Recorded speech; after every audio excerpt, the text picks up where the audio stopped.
Direct. This is WrestlePod. Welcome to the program. I'm Ian Beaumont, and we are predicting Elimination Chamber, which is the next pay-per-view from WWE, specifically WWE Raw. And, well, a lot to predict. I mean, we've only got 6 matches in total, plus we have one thing that actually we'll talk about first, because it's not a match, so it's not a prediction. Normally I do like the pre-show match first and then go on. But since this is a segment that's going to air, actually we'll talk about this first, then we'll talk about the matches. So let's do that, and let's start with Ronda Rousey. She is going to be signing her official WWE Raw contract at Elimination Chamber. Well, at least that's what we're being told by WWE, who are, of course, promoting this for all their worth. Even their preview is, heavy on the promotion. Of course, Ronda Rousey is a former UFC bantamweight champion in the mixed martial arts. She instantly made sporting headlines around the world by arriving at the Royal Rumble last month and not even saying a word, which I love that. How to make an impact without saying a word. Point to a WrestleMania sign. She has said, "This is my life now, my first priority on my timeline for the next several years. This is not a smash and grab. This is not a publicity stunt." Well, everything about this so far says publicity stunt right now. Not her, but how WWE are handling her. You had the publicity stunt at Royal Rumble. Now this. Her first actual match isn't going to be until WrestleMania. We pretty much seen that. But whatever's her first match is going to be, it's going to get talked about and set up here at Elimination Chamber. So, as they say on WWE.com, the squared circle is about to get rowdy. And it could be really rowdy, because all indications are that she's going to be facing Triple H and Stephanie McMahon at WrestleMania, although who her partner is going to be, well, that's up in the air at the moment. But it's going to be interesting to see how she handles her first in-ring promo. Looking forward to it. Next up is the pre-show match for all of us who actually follow the pre-show and don't instantly dismiss it from the pay-per-view. And that is Luke Gallows and Carl Anderson facing Bo Dallas and Curtis Axel, the Good Brothers versus the Miz Taraj. Here's an interesting one, because I really don't know what the angle here is. This has been just set up out of nowhere. We know very little about it, really. And we have little idea what the potential angle is for this. Is this going to play in to something that will happen in the men's Elimination Chamber match? Because there you have Finn Balor and The Miz, the other members of the Balor Club and the Miz Taraj.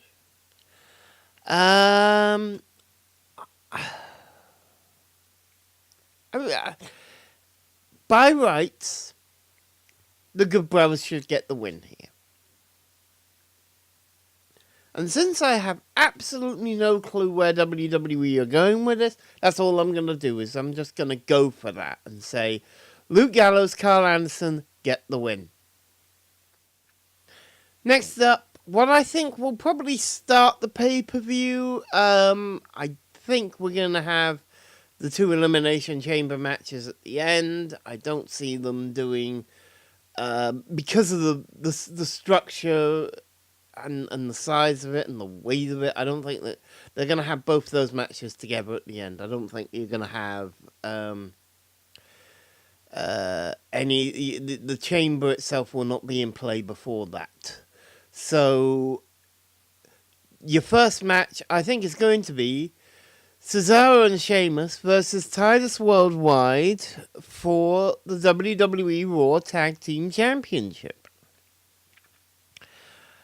And here's what I think is going to go down here, because admittedly, Sheamus and Cesaro don't need the titles at this point. However, there's been a lot of momentum built up behind Titus Worldwide, Apollo Crews and Titus O'Neil. I really think they are going to put the belts on Titus Worldwide. Probably not for long. I'm gonna say that Titus Worldwide are gonna get the win here, and it's probably going to be about a month that they'll hold the titles, and they will lose them at WrestleMania. Probably back to Cesaro and Sheamus, actually, because I don't see any other feud, anything else for any of these guys to do in the intervening time. So, yeah, I think Titus Worldwide are going to be given the belts for this one. They're going to win the match, and they're going to play. I think they're going to hold them till WrestleMania. And Cesaro and Sheamus will invoke their rematch clause there. Next up, the match that I'm probably least interested in, Woken Matt Hardy versus Bray Wyatt. Honestly, this is a complete nothing burger of a match as far as I'm concerned. I really don't have any real... I don't have any real players in this game. I'm not... I've never been big on Bray Wyatt, cult leader or supernatural guy. The whole gimmick feels so very, very fake to me. And I think the worst thing about it is that Bray has been reduced to a joke. Really a comedy character. And he is so much better than that. So based on that alone, but even that, I mean, Matt Hardy at the moment, the characterization that he's being allowed to give for the Woken gimmick is lame. Very lame. I'm not big on... I love the broken stuff in Impact Wrestling. What we've seen so far from Woken Matt Hardy, not impressed. But based on just the fact that Bray Wyatt is on a complete going nowhere, doing nothing path, and at least Woken Matt Hardy could make it more interesting. It could become more interesting when Jeff Hardy comes back, and then maybe we'll get a brother versus brother thing again, or maybe we'll have Brother Nero. I don't know. But there's more potential for the Matt Hardy storyline than there is for Bray Wyatt right now, so Matt Hardy gets the Duke. Next up, Asuka versus Nia Jax. This is another match I have little interest in, because the only thing is, the stipulation is if Jax wins, she will be added to Asuka's championship match at WrestleMania 34. She's not getting added to Asuka's championship match, because Asuka's going to go and choose Charlotte. She's going to face Charlotte for the SmackDown Women's title. And Nia Jax will face Alexa Bliss. And that's not going to be a title match. Spoiler alert. At least I don't think it is. No doubts about this. Asuka's winning this one.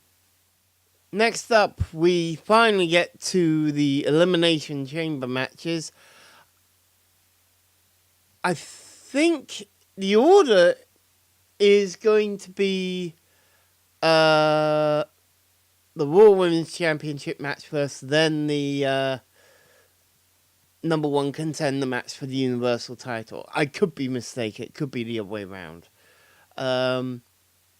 But since it's like since it's a semi-main event, since one's going to be a semi-main and the other's a main, I don't think it makes that much difference which way round they are.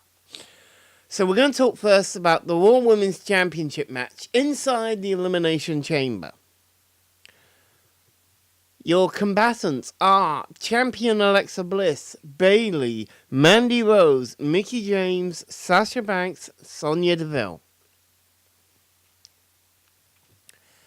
Here is where I think this is going to get interesting. I have a final three in place in my head for this match. Alexa Bliss has been trying to build a kind of a partnership with Mickie James for Elimination Chamber. Great. I love that idea.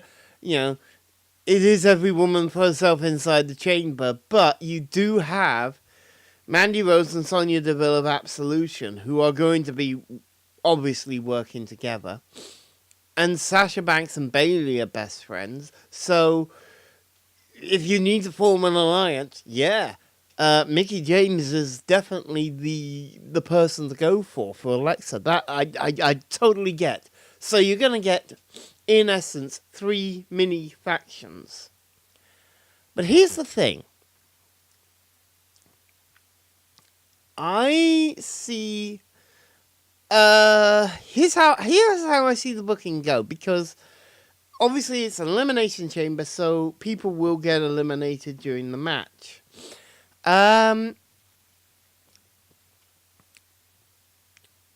Unfortunately, the way I see it at the moment, Mandy Rose and Sonya Deville are going to be the first two out. I'm going to say Mandy first, then Sonya. Not that I think it matters much which way around they are, because, frankly, they are not the story. And it's really too early for them to be... fine that they're in contention in a multi-person situation like this, but they are never going to be in contention for the title. They are there to make up the numbers, but to help with the story.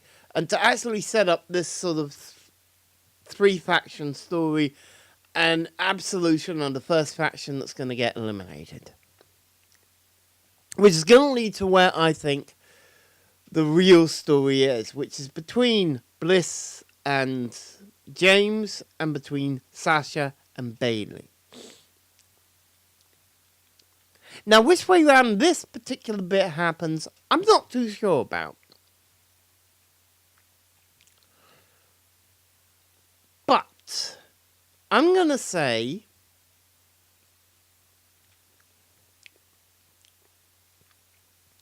that Mickie James gets eliminated next.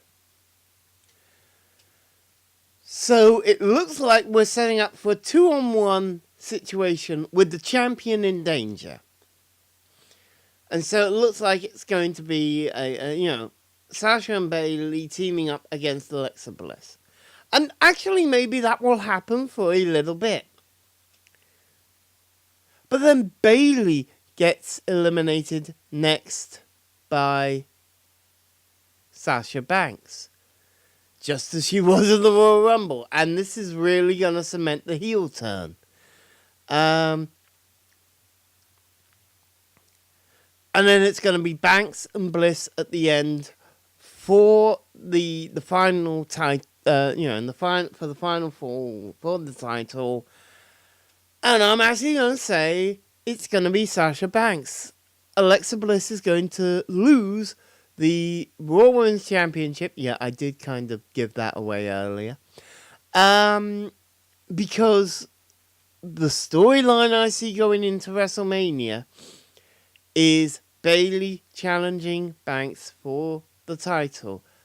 And they're going to be given the grandest stage of them all to showcase, just like they did an NXT TakeOver Brooklyn all that time ago. And they are going to tear the house down.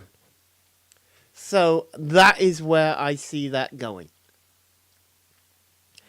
There will be a contractually obligated rematch clause invoked by Alexa. Probably not this week on Raw, but maybe next week. And it will be the first time Sasha Banks will actually hold on to the title and not lose it again after gaining it. So, yeah. So, that's the way I see this going. You're going to have Alexa Bliss, Sasha Banks, and Bayley as the final 3 participants. And it's going to set up the whole rest of the story leading up to WrestleMania for the Raw Women's Championship. And lastly, the Elimination Chamber match to find the number 1 contender to Brock Lesnar's WWE Universal Championship at WrestleMania 34. This is probably the most predictable match on the card. This is the one that is, in my view, if you're doing confidence points, this is the 6-pointer. This one we've seen coming for an absolute mile. Let me just go through the confidence points on the others. Asuka is 5. Sasha Banks is 4. I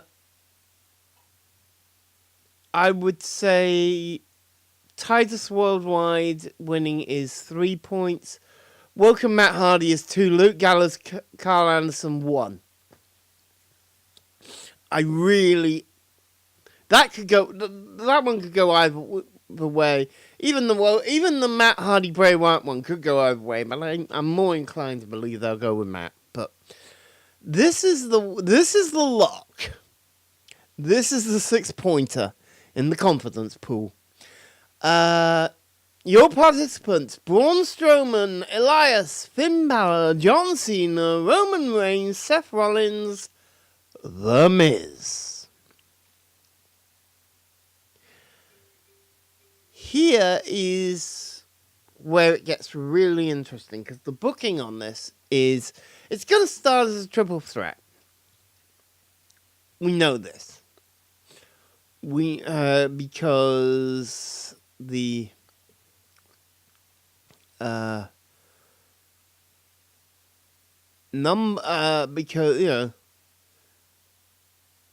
We know The Miz will enter the chamber first. So he will be the number one guy. So he will be in there with two others. Who those two others are, well, it's difficult to say at this point. But, this is one of those where I'm genuinely not sure on the booking. Because on Raw, you had Seth Rollins beat Roman Reigns and John Cena and spend over an hour in that ring. Now, what that says to me is he's not going to feature a lot at all. He probably will be he could be the last man in.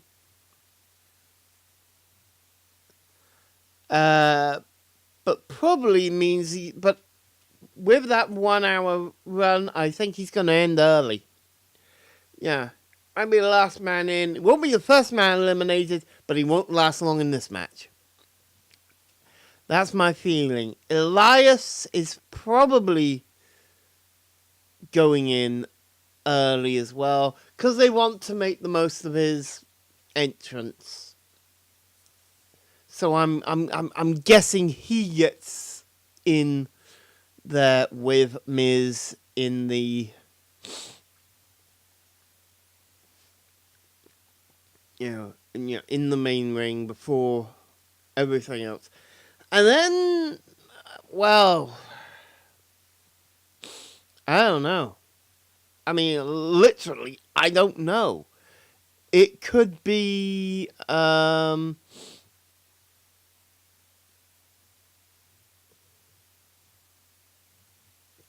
Strowman, actually. Because Braun, although I think Braun would be better sort of beating on the pod and, yeah. It's difficult to know. It may end up being Finn Balor. It may end up being John Cena. Rollins is going to be in the pod. Reigns, I think, is going to be in the pod. Cena and Strowman, I think, are going to be the four guys who will be in the pod. And then you have Elias, Balor, and The Miz starting off the match. And the order of entry, I'm going to say that it's Cena, Reigns, Strowman, Rollins. I mean, it would be kind of good if Strowman was the last guy in. Let the other guys do all the... But I think... I honestly think we're not going to see any eliminations until everybody's in the match on this one. Because then I see Braun Strowman being the first one eliminated, and it's going to take everybody else to do it. So that's, I think Braun Strowman's going to be first eliminated. He's going to have a good few minutes of wrecking everybody, which is why I think Rollins goes in last, and then and Strowman has I forget whether it's like 3 minutes or so of is it 2 minutes, 3 minutes, or 5 minutes of... Yeah, it's 5 minutes. That's right.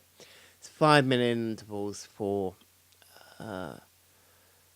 the... So you start off with the first two, or the first three in this case, going for the first 5 minutes. Then every 5 minutes, somebody else gets added.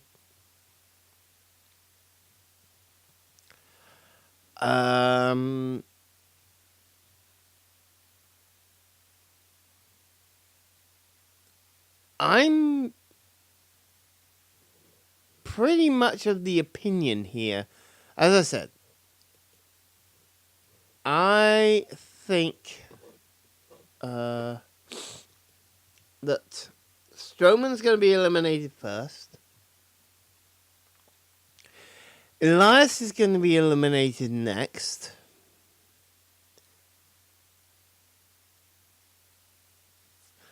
That's going to happen quite quickly afterwards.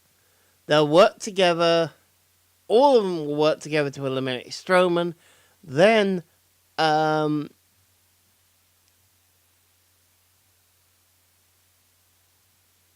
Elias will probably try to step up and, take down Cena with something, and will then get eliminated in quick succession.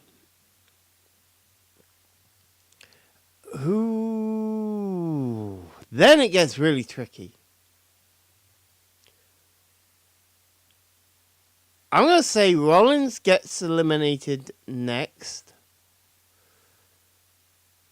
Then The Miz.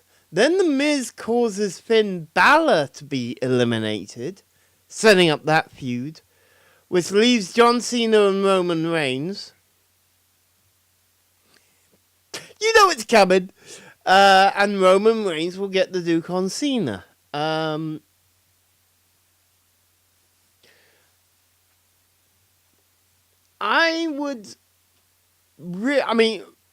Reigns is winning this. Whoever's in there, Reigns is winning this. I know some people have said, he needs to look strong. He needs to defeat Strowman. So that would indicate Strowman being last to be eliminated. But honestly,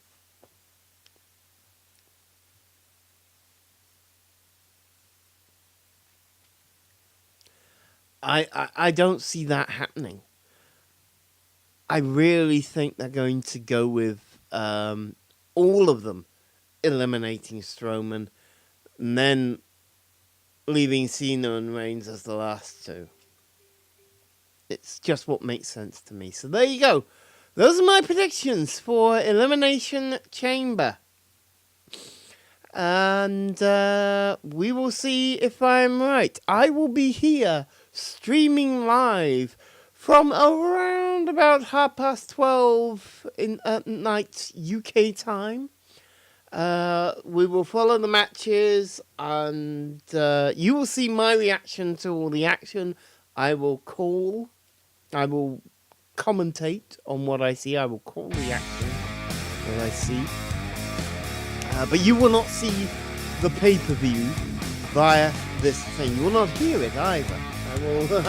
I will do what I did last time with my Royal Rumble and NXT TakeOver. I will have a little earbuds in my ears so I can hear what's going on. But you will not see it or hear it, other than hearing me call the action I see.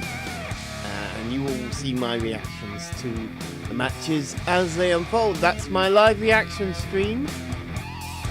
Whew, in less than a day. It's gonna be fun. So, those are my predictions for Elimination Chamber. Please join me for the live stream. Until then, thanks for watching. Stay sharp. Stay tuned.